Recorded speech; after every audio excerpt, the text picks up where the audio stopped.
El templo actual es de esa fecha que dice la placa, o sea, se construyó entre 1844, o sea, 1834 y 1844.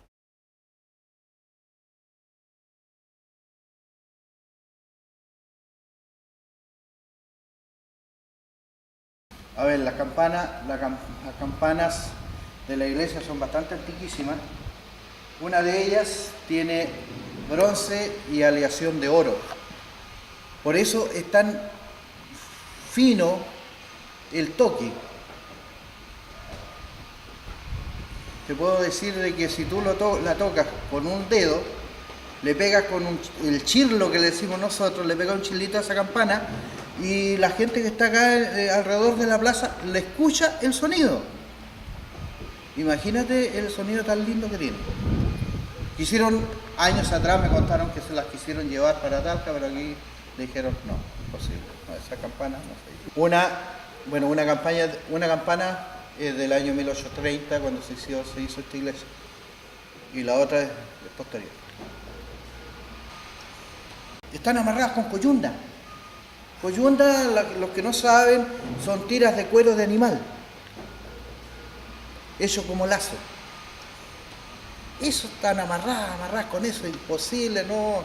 Y un palo grueso, bastante atravesado ahí, donde están colgando. No, ni se movieron esos campanas. Aquí, en esta iglesia, está puesto el sudor, el esfuerzo y la unión que tenían todos los coretanos de aquella época. Y yo creo que eso nosotros tenemos que tenerlo y ser bien conscientes de que ese valor tiene que ser transmitido a la gente de ahora. Porque la mayoría de la gente anda cabizbaja, anda aturdida, no sabe qué hacer, pero miremoslos y veamos, retrocedamos en el tiempo. ¿Cuánto sacrificio, cuánta cresta se sacaron los pobres viejos para hacer aquellas casas? Entonces nosotros lo que tenemos que hacer ahora nuevamente, tener esa fuerza, tener ese ímpetu y volvernos a parar. No podemos dejar esto botado.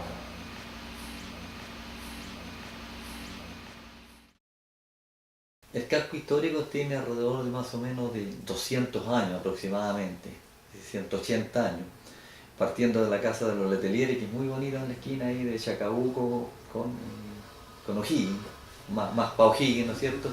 Esa casa tiene 180 años, me lo informaba un familiar, la hizo un viceabuelo de los Letelieri. Después está al frente una casa que fue escuela de don Ernesto González, que tiene alrededor de 200 años. Esas son las construcciones, digamos. Después la casa de los Gajardo, que es una casa típica, muy bonita, ¿no es cierto? Como una C cuadrada, preciosa como casa colonial. También alrededor de 200, 220 años aproximadamente, con algunas reparaciones en el tiempo, por supuesto, porque aquí Curepto resistió, por ejemplo, el terremoto de 1928, que fue fuertísimo en Curepto, conocido en la historia como el terremoto de Talca, y lo resistieron. Después tenemos, y todo por acá más o menos, Después tenemos los corredores parroquiales. tenemos el corredor ese donde vive Don Castro. Sí, también son más o menos aproximadamente eso, porque ahí donde vivía Don Castro, la evidencia dice que ahí fue la casa original de doña Fabiana Ocampo, que sería, como quien dice, la dueña de la estancia en Curepto, donde se fundó el Curepto actual. O sea, estamos hablando de 1680, ¿ya? Pero no es la casa original, después se construyó, porque las primeras casas eran de adobe, madera, así, mucho ramaje, y arriba eran de paja, o sea, de totora, varias capas de totora se hacían a esto. Entonces después ya, aproximadamente 250 años atrás empezó la teja, ya porque ya se empezaron a establecer, que la primera era época de conquista, después ya la colonia a partir de 1600 parte fuerte la teja, porque muy pocas casas tenían teja antiguamente. Y entonces son casas que tienen alrededor de 200, 220 años más o menos. El Con las tema, modificaciones del claro, el tema también el corredor de donde está Galito. los corredores claro, del Rafí hasta Castillo, también son corredores típicos, todos son, porque es el casco histórico neto de Curepto.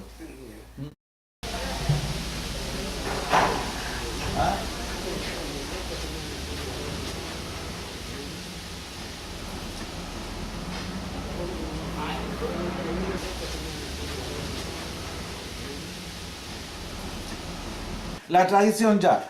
Ya, hablando, como Claro, son o sea, las cosas, yo- si la municipalidad lo aporta afuera, ningún problema, nosotros ponemos la otra parte. Si fuera una cosa así. Los míos son 20 metros, o sea, 9 metros, ¿no? Sí, los míos Igual también. que los suyos. Hola, ¿cómo está? No es que don Huela me encuentra buenas las murallas, No yo le le digo que encuentro por el malas otro murallas, lado están partidas. O sea, estas dos piezas no están malas como para destruirlas.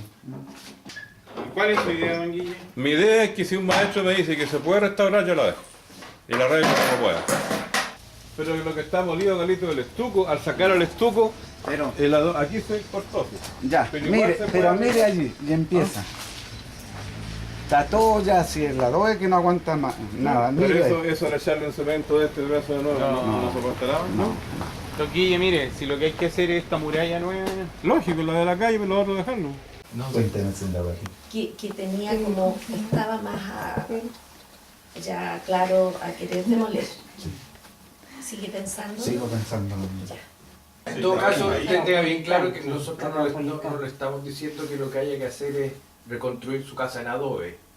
Lo que le estamos diciendo es hacer un proyecto de reconstrucción con todas las providencias del caso, reforzar lo que hay que reforzar, eventualmente utilizar técnicas alternativas al adobe, pero que permitan mantener los espesores de los muros, que permiten mantener, yo diría, como las características de las casas que se van a demoler parcialmente o totalmente de acuerdo al estudio que hagamos, digamos.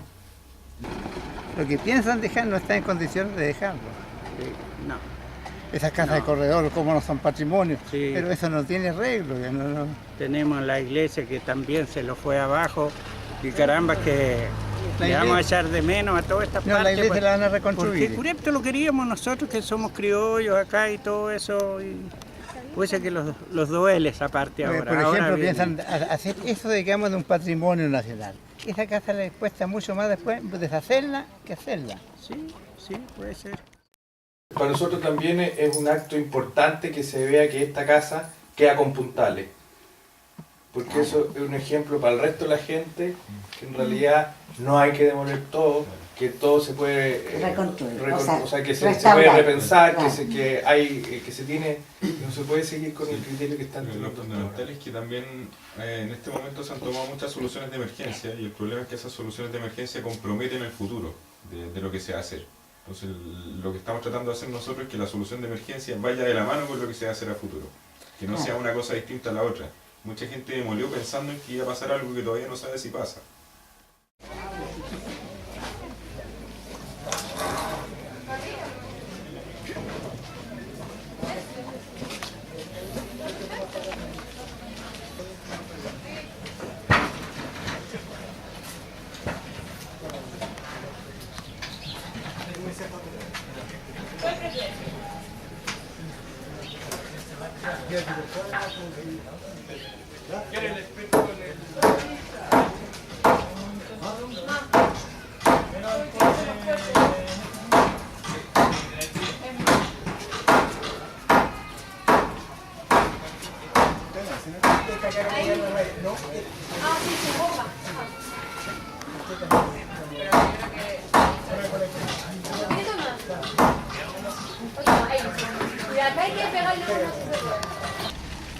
Así es. Desgraciadamente, digamos, las máquinas ya se van. Ya.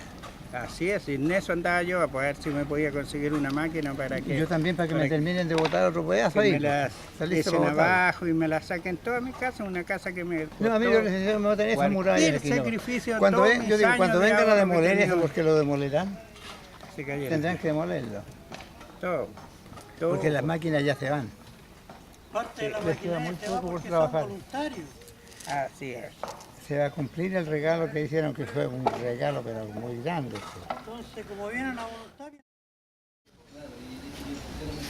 Yo soy Pablo Galvez, de profesión ingeniero, trabajo en la minera Esperanza, el grupo Antofagasta Minerals. Nosotros somos un grupo de voluntarios de nuestra compañía que participa en las labores gestadas por Antofagasta Minerals de apoyo a la reconstrucción de Curepto. Nuestra fase de trabajo se limitó a la demolición y retiro de escombros para permitir que las casas que estén afectadas a la seguridad de las personas fueran removidas. Y por otro lado, brindar espacios para la instalación de casas primarias en las casas que están no habitables. Ahora ustedes están desocupando el techo, desconectando... Bueno, ya desconectamos lo que se pudo, pero a nosotros ya les dio miedo ya después. El problema es que no podemos sacar las vigas esas que van a cruzar aquí porque las murallas se lo...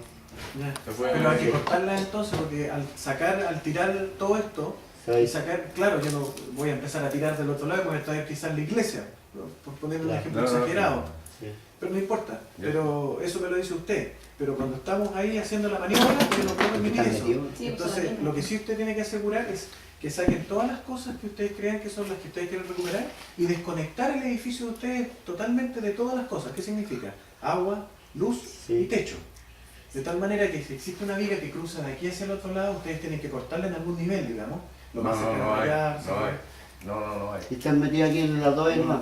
No hay. Solo en este adobe que es el mismo muro que vamos a ver. Sí. Ahora, este muro es colindante de la... Si cae este muro, ¿le va a quedar pelado a la señora del otro lado? No, para nada. ¿No? ¿Hay dos muros que están pegados? No, él tiene una muralla. ¿Sí? Sí, gracias a esa señora, yo creo que en el 85 no se fue abajo porque se afirmó, se afirmó en el muro. En el edificio de ella. Creo yo. Ya.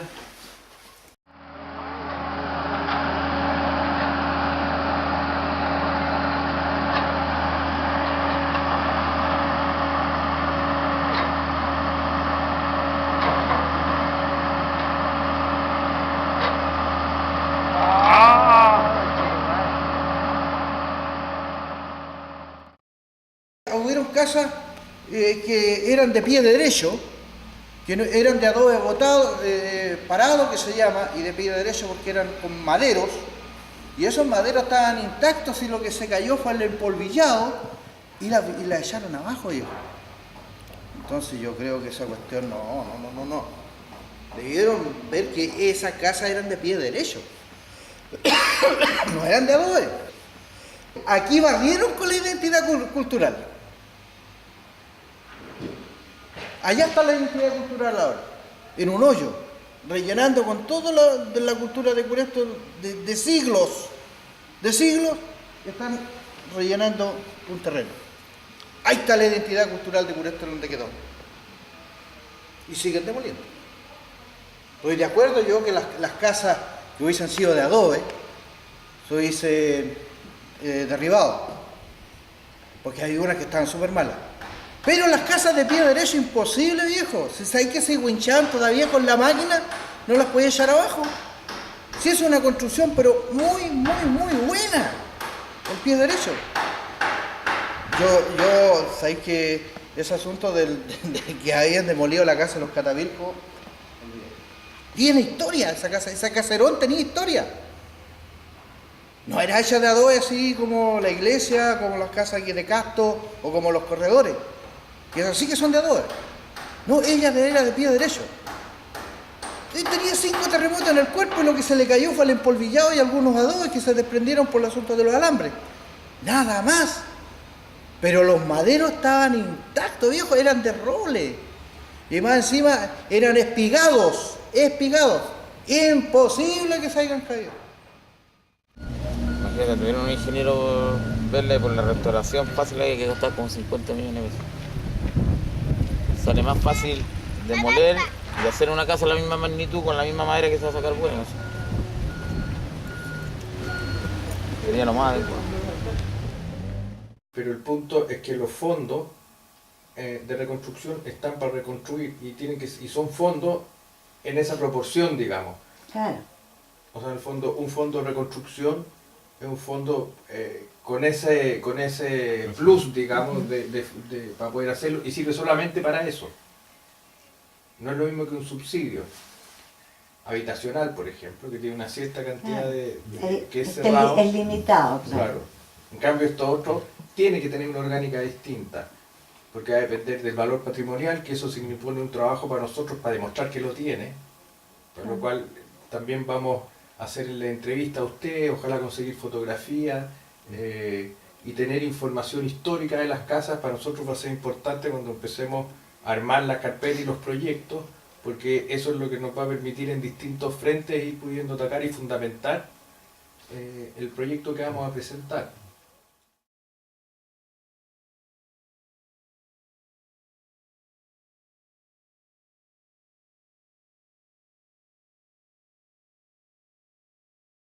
esa casa tenía alrededor de como 90 años aproximadamente, como casa esa.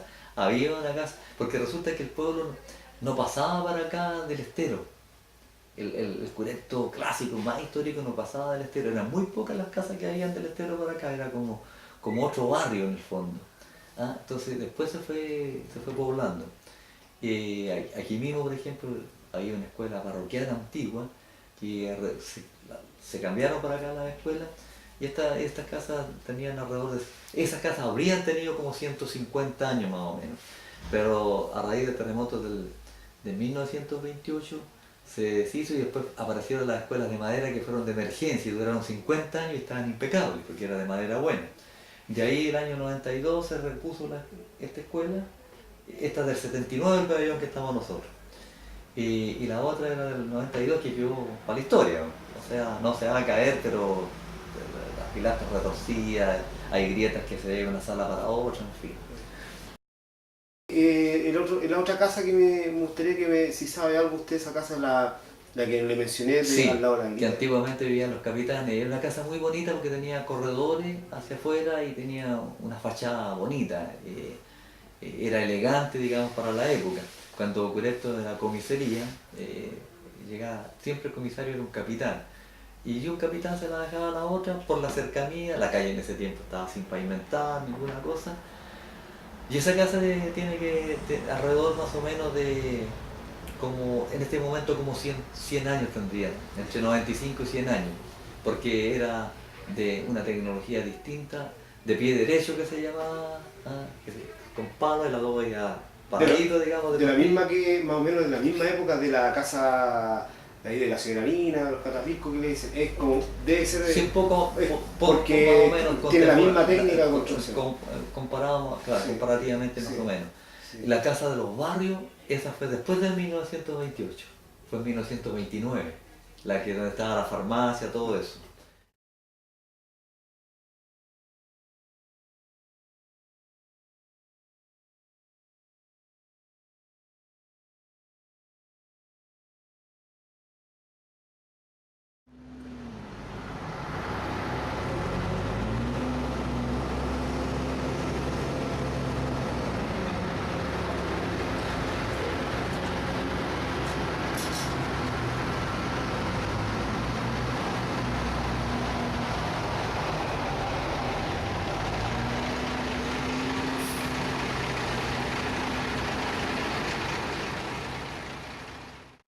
Estaba conversando un día con un vecino ahí, al lado del puente, a las 7 de la mañana, de haber sido el quinto día, y me acuerdo que todavía las demoliciones no empezaban, estaban consiguiéndose recién las maquinarias. Y yo le dije, mire, don Jaime, ¿usted qué ve hacia allá? Y me decía, casas destruidas, escombros. Bueno, ahora representémonos esta misma visión, pero de aquí a un mes.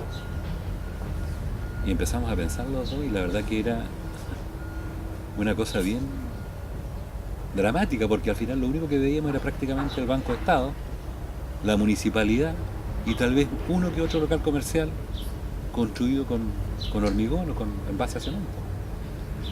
Entonces, yo le decía, cuando la gente se percate de esa realidad, es decir, lo que nosotros estamos visualizando e imaginando ahora, el golpe psicológico va a ser terriblemente fuerte. Y si la gente no está organizada y no está planteando sus propuestas desde un comienzo, paralelamente, naturalmente, al drama que están viviendo en términos de su supervivencia, del día a día, Curepto corre el serio riesgo de desaparecer como pueblo con una tradición arquitectónica tan rica, tan vasta, tan centenaria. Y ante eso, ¿qué va a hacer el cureptano? Es cierto que tienen un apego justamente por su tierra, por su cultura, por su tradición, pero ese apego tiene que ver con las cosas que son visibles. O sea, si paralelo al plan de emergencia no hay un plan de reconstrucción, Curepto se va a transformar en una infinidad de villas con media agua.